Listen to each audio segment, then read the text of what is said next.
E aí, meus amores? Beleza? Tudo bem? Então vamos lá para mais uma aulinha.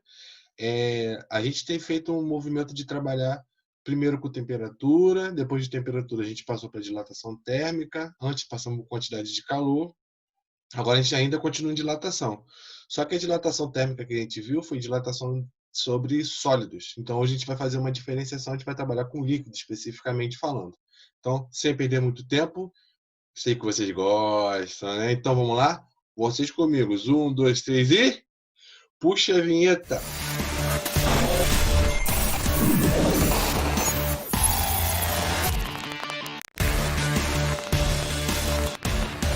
Então, voltando aqui, vamos começar aqui embaixo. Então a gente vai falar sobre dilatação de líquidos, né? Para falar sobre dilatação de líquidos, o que a gente tem que observar? É, Claro, é meio óbvio, né? Apesar da gente ser líquido, a gente tem que observar o tipo de dilatação que vai acontecer ali. Como a gente está falando de líquido e eu conversei com vocês, líquido ele está diretamente ligado a volume. Então a gente obrigatoriamente vamos estar falando de dilatação volumétrica. Foi o que eu fiz questão de colocar aqui embaixo para vocês, a fórmula de dilatação volumétrica. Aquela letrinha que vocês falaram que era um Y, que é o gama, mais uma vez ele vai aparecer aqui para vocês. Então, a dilatação térmica, ela também faz parte do processo da dilatação de líquidos. E os líquidos estão diretamente ligados à dilatação volumétrica. Bem, o líquido ele tem uma peculiaridade. Quando a gente vai fazer o estudo da dilatação para líquidos, a gente tem que observar que não podemos única e exclusivamente olhar e pensar só no líquido. A gente tem que levar em consideração que ele também está em algum recipiente, porque não tem sentido em falar de dilatação de líquido esparramado. A gente parte do princípio de que ele vai estar em algum recipiente e aí a gente vai ver como é que vai funcionar. A gente tem duas situações.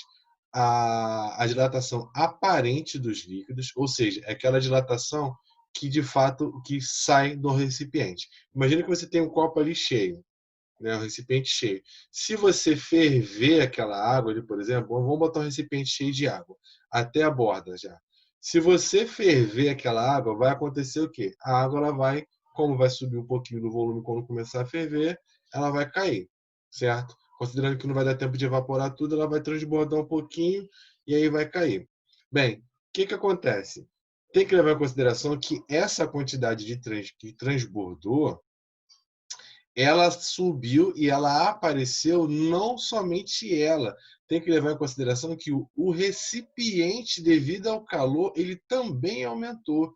Então a gente tem que levar em consideração que o recipiente aumenta de tamanho e o líquido aumenta de tamanho. Por isso que a dilatação do líquido, ela tem uma particularidade, porque não é só fazer a conta para um. Você tem que fazer a conta do recipiente e fazer a conta de quanto que aumenta. E aí você consegue ver de fato a dilatação real. Então aqui, ó, é o que eu coloquei, ó, é o volume, a dilatação aparente, é o que foi transbordado quando ele for aquecido. Então, repara que a fórmula é a mesma.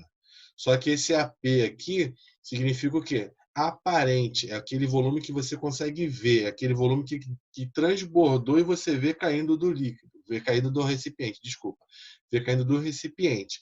Esse é o volume aparente, é aquele que você consegue ver. Lembrando que, para além dele, também não podemos esquecer que o frasco também aumenta.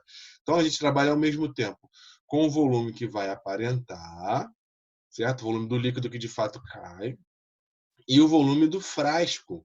Então, você tem que levar em consideração que você tem dois volumes que você trabalha ao mesmo tempo, o do líquido e o do frasco.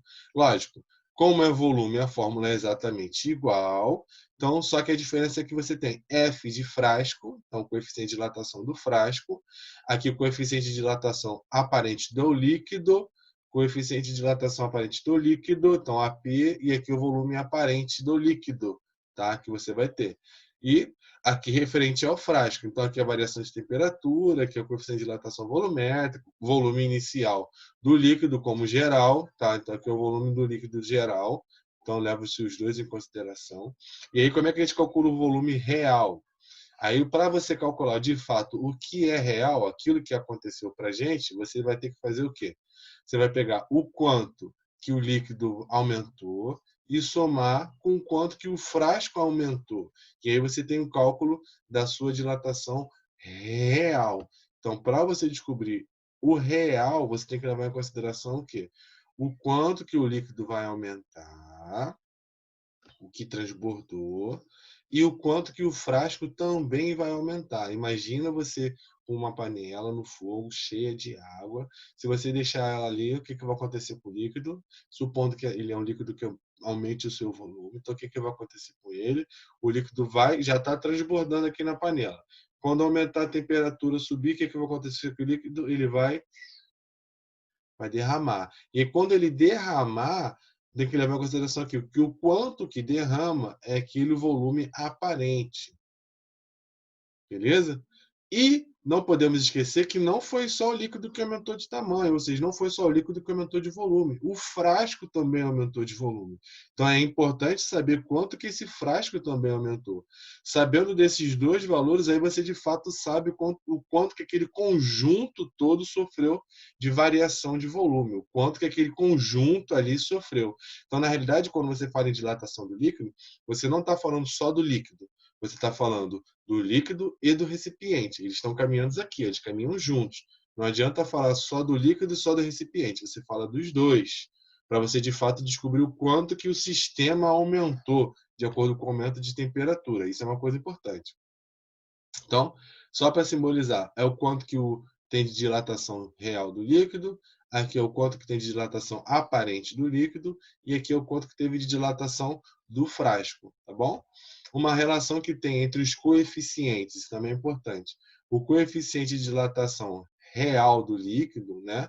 O quanto que aquele líquido tem, vai ser o quê? O aparente, quando você faz a conta, junto com o do frasco. Então, você vai fazendo a conta devagar, sempre você vai gerando esses valores aí.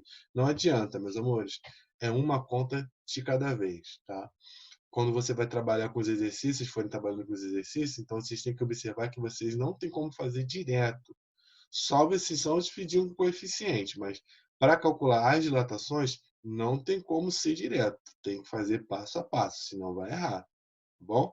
Eu coloquei um exemplozinho aqui para vocês, só para vocês verem aqui como é que a gente pode calcular o coeficiente de dilatação volumétrico, só para ilustrar. E aí, os exercícios que eu vou passar para vocês, vocês vão ter uma noção total de como vocês vão fazer as outras partes também. Tá?